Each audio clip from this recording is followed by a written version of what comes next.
दोस्तों, भगवान भोलेनाथ और माता पार्वती जी के आशीर्वाद से 6 सितंबर 2024 हरितालिका तीज के दिन अचानक चमक उठेगा। इन 6 राशियों का भाग्य मिलेंगी अनेकों प्रकार की बड़ी बड़ी खुशखबरी। जी हां दोस्तों, भगवान भोलेनाथ और माता पार्वती जी अब 12 राशियों में से इन 6 राशि वालों पर बहुत अधिक प्रसन्न हो गए हैं, जिससे अब इन 6 राशि वालों के जीवन के सभी दुख दर्द और कष्ट मिटने वाले हैं।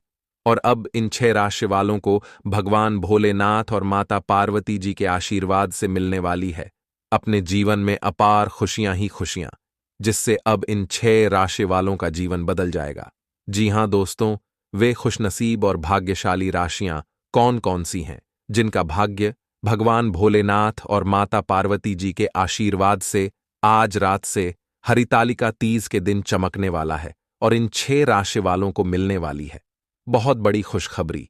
इस वीडियो में हम आपको उन्हीं कुछ खुशनसीब और भाग्यशाली राशियों के बारे में बताने वाले हैं, इसीलिए आप लोग इस वीडियो को शुरू से लेकर अंत तक पूरा देखें।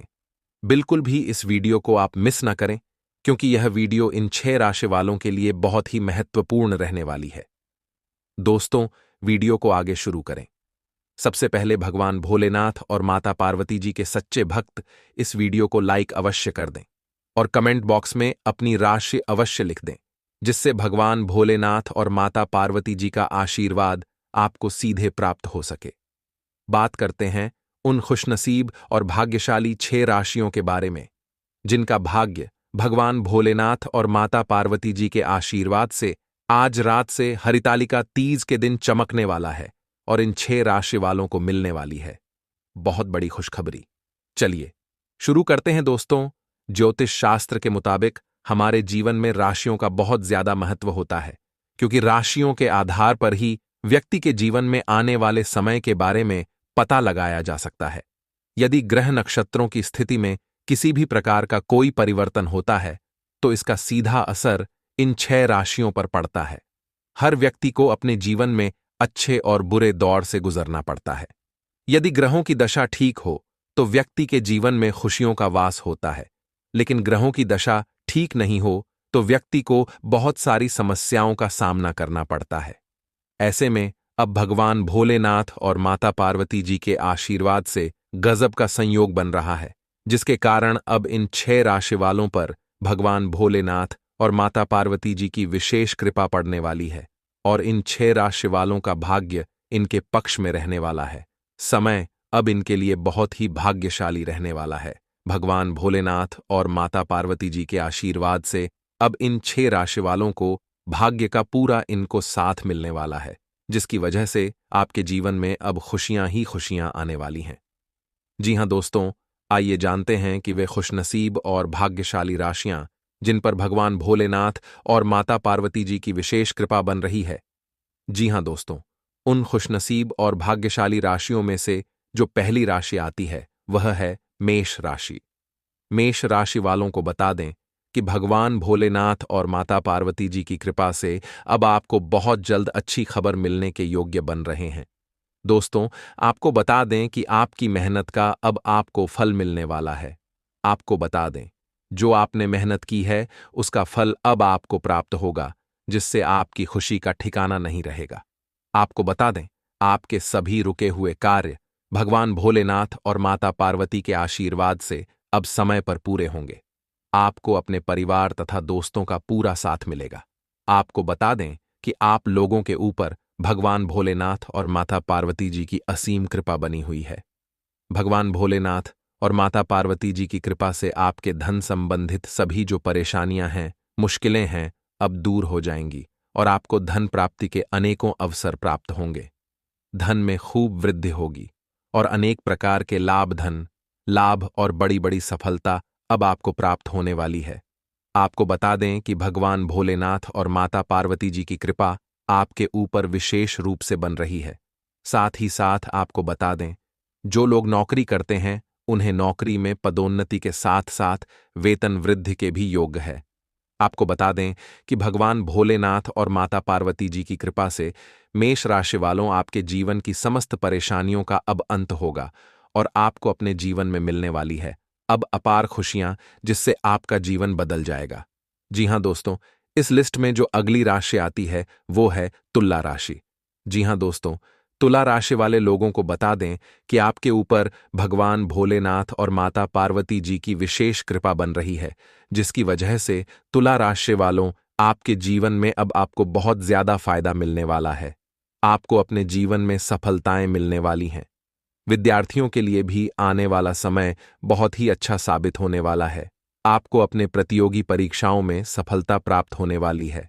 भगवान भोलेनाथ और माता पार्वती जी का आशीर्वाद आपके ऊपर विशेष रूप से बन रहा है। साथ ही साथ जो लोग व्यापार करते हैं, उनको अपने व्यापार में बहुत बड़ा मुनाफा प्राप्त होने वाला है। साथ ही साथ नौकरी करने वाले लोगों को नौकरी से संबंधित कोई प्रमोशन या फिर वेतन वृद्धि के योग्य हैं। बड़ी खुशखबरी आपको अवश्य ही प्राप्त होने वाली है, जिससे आपके घर परिवार में खुशियों का माहौल रहेगा। जी हां दोस्तों, इस लिस्ट में जो अगली राशि आती है वो है सिंह राशि। जी हां दोस्तों, सिंह राशि वाले लोगों को बता दें कि आपके ऊपर भगवान भोलेनाथ और माता पार्वती जी की विशेष कृपा बन रही है, जिसकी वजह से आपको जल्द से जल्द विदेश यात्रा करने का भी मौका मिल सकता है। साथ ही साथ यदि आप कोर्ट कचहरी के माले से जूझ रहे हैं, तो आपको इसमें सफलता मिलेगी। इसके साथ ही आपकी रुचि धार्मिक कार्यों में लगने लगेगी। अचानक से धन प्राप्ति आपको हो सकती है। जी हां दोस्तों, सिंह राशि वालों, अब समय भगवान भोलेनाथ और माता पार्वती जी के आशीर्वाद से आपके पूर्णता पक्ष में रहने वाला है। आपका मानसिक स्वास्थ्य ठीक रहेगा। साथ ही साथ किसी कार्य को लेकर की गई यात्रा आपके लिए अवश्य ही सफल होगी। आपको अपने परिवार में खुशियों का माहौल देखने को मिलेगा। सिंह राशि वालों, भगवान भोलेनाथ और माता पार्वती जी के आशीर्वाद से आप जिस भी काम में हाथ डालेंगे, वह कार्य आपका अवश्य ही सफल होगा। समय आपके पक्ष में है। समय को हाथ से ना जाने दें। इसका भरपूर लाभ उठाए। आपको अनेकों प्रकार की सफलताएं प्राप्त होंगी। जी हां दोस्तों, इस लिस्ट में जो अगली राशि आती है वह राशि है मिथुन राशि। जी हां दोस्तों, मिथुन राशि वाले लोगों को बता दें कि आपके ऊपर भगवान भोलेनाथ और माता पार्वती जी की अपार कृपा दृष्टि बन रही है, जिससे इन्हें धन लाभ प्राप्ति होने की बहुत अधिक संभावना है। इस राशि के लोग व्यापार और व्यवसाय में वृद्धि देखने को मिल सकती है, और जो लोग नौकरी करते हैं उन्हें पद में तरक्की मिलेगी। साथ ही साथ जो लोग विदेश में नौकरी करना चाहते हैं या पढ़ना चाहते हैं, उसमें भी इनको कामयाबी प्राप्त होगी। उन व्यक्तियों को विदेश में नौकरी प्राप्त होने की संभावना बन रही है। साथ ही साथ आपको बता दें कि आपकी आय में भी वृद्धि होगी। जो लोग व्यापारी हैं, उन्हें व्यापार में अधिक मुनाफा होने की संभावना बन रही है। साथ ही साथ आपके जो भी कार्य रुके हैं, वे कार्य सफलतापूर्वक अब बनते दिखाई देंगे, जिससे आपकी खुशी का ठिकाना नहीं रहेगा। कहना गलत नहीं होगा। मिथुन राशि वालों, भगवान भोलेनाथ और माता पार्वती जी के आशीर्वाद से समय आपके पूर्णता पक्ष में है। समय का लाभ उठाएं और ज्यादा से ज्यादा जो भी कार्य करें, दूसरों की भलाई के लिए करें, तो इससे भी आपको अधिक मुनाफा होगा, फायदा होगा। इस लिस्ट में जो अगली राशि आती है वह है वृषभ राशि। दोस्तों, वृषभ राशि वाले लोगों को बता दें कि आपके ऊपर भगवान भोलेनाथ और माता पार्वती जी की विशेष कृपा बन रही है। इस राशि के लोगों के जीवन के जितने भी दुख दर्द हैं, वे अब बहुत जल्द समाप्त होने वाले हैं, क्योंकि भगवान भोलेनाथ और माता पार्वती जी वृषभ राशि वालों पर बहुत अधिक प्रसन्न हैं। इस राशि के लोगों को संपत्तियों से लाभ मिलने वाला है। आप सभी को अपनी समस्याओं से जल्द छुटकारा मिलने वाला है। यदि आप कोई भी कार्य दूसरों की भलाई के लिए करते हैं, तो इससे आपको ही लाभ मिलेगा। जी हां दोस्तों, वृषभ राशि वालों, आप जल्द से जल्द जमीन खरीद सकते हैं या कोई वाहन खरीद सकते हैं, क्योंकि समय आपके पक्ष में है। समय का भरपूर लाभ उठाएं। साथ ही साथ यह समय आपके लिए उत्तम भी है। वहीं आपको यह भी बता दें कि प्रेम से संबंधित मामलों के लिए समय मिला जुला दिखाई दे रहा है। जी हां दोस्तों, आपको मनचाहा प्यार मिल सकता है। साथ ही साथ अपनी सेहत का पूर्ण रूप से ध्यान रखें। दूसरों के बारे में सकारात्मक विचार रखें, जिससे लोग आपके बारे में कहे कि आप बहुत ही अच्छे इंसान हैं। जी हां दोस्तों, इस लिस्ट में जो अगली राशि आती है वह राशि है मकर राशि वालों को बता दें कि आपके ऊपर भगवान भोलेनाथ और माता पार्वती जी की अपार कृपा दृष्टि बनी रहेगी, जिससे इन्हें धन लाभ प्राप्त होने की संभावना है। आपको बता दें इस राशियों के लोगों को व्यापार और व्यवसाय में वृद्धि होगी। जो लोग नौकरी करते हैं उन्हें पद में तरक्की मिलेगी। जो लोग विदेश में रहकर नौकरी करना चाहते हैं या पढ़ाई करना चाहते हैं, उन लोगों को विदेश में नौकरी और पढ़ाई करने की संभावना बन रही है। साथ ही साथ इस राशियों के लोगों की आय में वृद्धि होगी।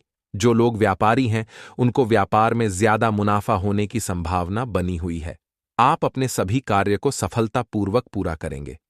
भगवान भोलेनाथ और माता पार्वती जी की विशेष कृपा मकर राशि वालों आपके ऊपर बन रही है, जिससे आपके जीवन के सभी दुख दर्द और कष्ट मिटने वाले हैं और आपको अपने जीवन में मिलने वाली है अब अपार खुशियों, जिससे मकर राशि वालों आपका जीवन बदल जाएगा। इस लिस्ट में जो अगली राशि आती है वह राशि है धनु राशि। धनु राशि वालों को बता दें कि भगवान भोलेनाथ और माता पार्वती जी की कृपा से अब आपको बहुत जल्द अच्छी खबर मिलने के योग्य बन रहे हैं। दोस्तों, आपको बता दें कि आपकी मेहनत का अब आपको फल मिलने वाला है। आपको बता दें जो आपने मेहनत की है उसका फल अब आपको प्राप्त होगा, जिससे आपकी खुशी का ठिकाना नहीं रहेगा। आपको बता दें आपके सभी रुके हुए कार्य भगवान भोलेनाथ और माता पार्वती के आशीर्वाद से अब समय पर पूरे होंगे।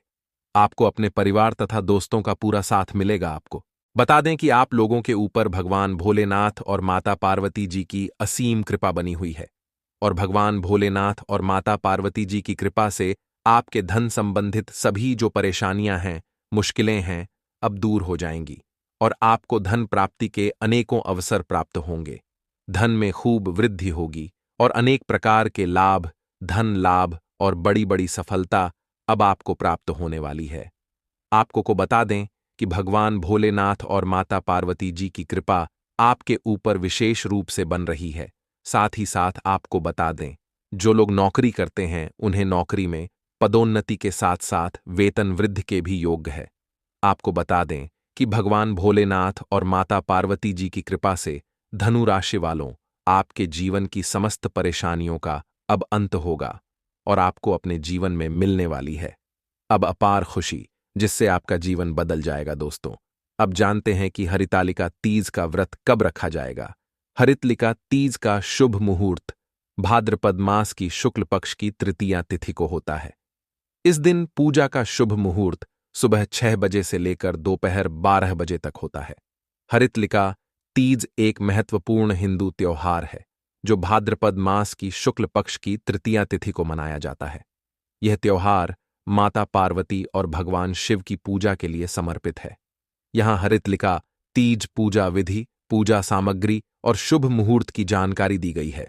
दोस्तों, बात करते हैं पूजा विधि के बारे में। तो पूजा विधि कैसे करनी है, चलिए जानते हैं। नंबर 1, सुबह जल्दी उठकर स्नान करें और साफ सुथरे वस्त्र पहनें।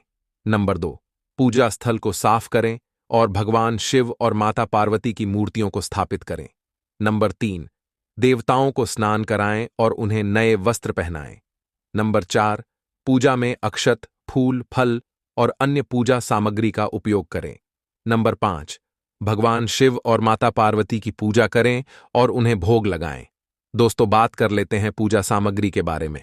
तो दोस्तों, पूजा की सामग्री है भगवान शिव और माता पार्वती की मूर्तियां, अक्षत, फूल, फल, पूजा के लिए आवश्यक अन्य सामग्री। श्री परम पावन भूमि कैलाश पर्वत पर विशाल वट वृक्ष के नीचे भगवान शिव और पार्वती सभी गणों सहित बाघंबर पर विराजमान थे। बलवान वीरभद्र, भृंगी, श्रृंगी और नदी अपने अपने पहरों पर सादशिव के दरबार की शोभा बढ़ा रहे थे। इस अवसर पर महारानी पार्वती ने भगवान शिव से दोनों हाथ जोड़कर प्रश्न किया कि हे महेश्वर, मेरे बड़े सौभाग्य हैं जो मैंने आप सरीखे पति को वरण किया। क्या मैं जान सकती हूं कि मैंने वह कौन सा पुण्य अर्जन किया है? आप अंतर्यामी हैं, मुझ दासी पर वर्णन करने की कृपा करें। महारानी पार्वती की ऐसी प्रार्थना सुनने पर शंकर जी बोले, तुमने अति उत्तम पुण्य का संग्रह किया था जिससे मुझे प्राप्त किया है। वह अति गुप्त व्रत है, लेकिन मैं तुम्हें बताता हूं। वह व्रत भादो मास के शुक्ल पक्ष की तीज के नाम से प्रसिद्ध है। यह व्रत ऐसा है, तारों में चंद्रमा, नवग्रहों में सूर्य, वर्णों में ब्राह्मण, देवताओं में गंगा, पुराणों में महाभारत, वेदों में साम, इंद्रियों में मन होता है। इतना श्रेष्ठ है। उन्होंने बताया कि जो तीज हस्त नक्षत्र के दिन पड़े तो वह बहुत पुण्यदायक मानी जाती है। ऐसा सुनकर पार्वती जी ने कहा कि मैंने कब और कैसे तीज व्रत किया था, विस्तार से सुनने की इच्छा है। इतना सुनते ही शंकर जी बोले, भाग्यवान उमा भारतवर्ष के उत्तर में हिमाचल श्रेष्ठ पर्वत है, उसके राजा हिमाचल हैं। वहीं तुम भाग्यवती रानी मैना से पैदा हुई थी। तुमने बाल्यकाल से ही मेरी आराधना करना शुरू कर दिया था। कुछ उम्र बढ़ने पर तुमने सहेली के साथ जाकर हिमालय की गुफाओं में मुझे पाने के लिए तप किया। तुमने गर्मी में बाहर चट्टानों में आसन लगाकर तप किया, बारिश में बाहर पानी में तप किया, सर्दी में पानी में खड़े होकर मेरे ध्यान में लगी रहीं। तुमने इस दौरान वायु सूंघी, पेड़ों के पत्ते खाएं और तुम्हारा शरीर क्षीण हो गया। ऐसी हालत देखकर महाराज हिमाचल को बहुत चिंता हुई। वे तुम्हारे विवाह के लिए चिंता करने लगे। इसी मौके पर नारद देव आए। राजा ने उनका स्वागत किया और उनके आने का कारण पूछा। तब नारद जी ने कहा, राजन, मैं भगवान विष्णु की तरफ से आया हूं।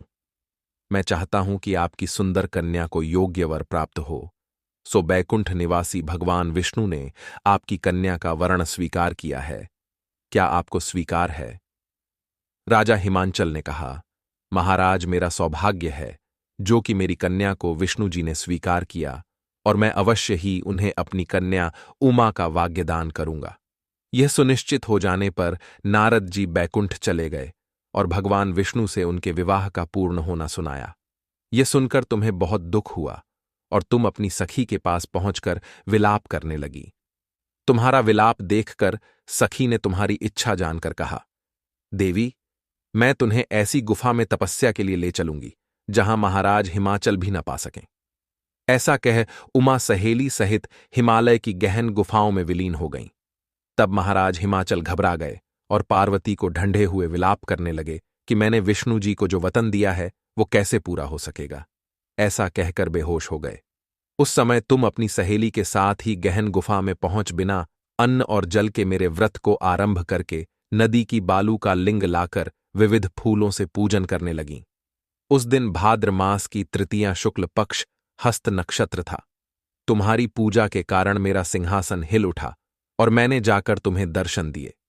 वहां जाकर मैंने तुमसे कहा, हे देवी, मैं तुम्हारे व्रत और पूजन से अति प्रसन्न हूं। तुम मुझसे अपनी इच्छा मांग सकती हो। इतना सुन तुमने लज्जित भाव से प्रार्थना की कि आप अंतर्यामी हैं, मेरे मन के भाव आपसे छिपे नहीं हैं, आपको पति रूप में पाना चाहती हूं। इतना सुनकर मैं तुम्हें एवमस्तु इच्छित पूर्ण वरदान देकर अंतर्ध्यान हो गया। उसके बाद तुम बालूते मूर्ति विसर्जित करने नदी पर गईं, जहां नदी तट पर तुम्हारे नगर निवासी हिमाचल के साथ मिल गए। वे तुमसे मिलकर रोने लगे कि तुम इतने भयंकर वन में, जहां सिंह सांप निवास करते हैं, जहां मनुष्य के प्राण संकट में हो सकते हैं, ऐसे पिता के घर की जाने के निवेदन पर तुमने कहा कि पिताजी, आपने मेरा विवाह भगवान विष्णु जी के साथ स्वीकार किया, इस कारण मैं वन में रहकर अपने प्राण त्याग दूंगी। तब वे बोले, शोक मत कोर, मैं तुम्हारा विवाह भगवान विष्णु के साथ कदापि नहीं करूंगा, उन्हीं सदाशिव के साथ करूंगा। इसके बाद महाराज हिमाचल ने रानी मैना के साथ मेरा और तुम्हारा विवाह किया।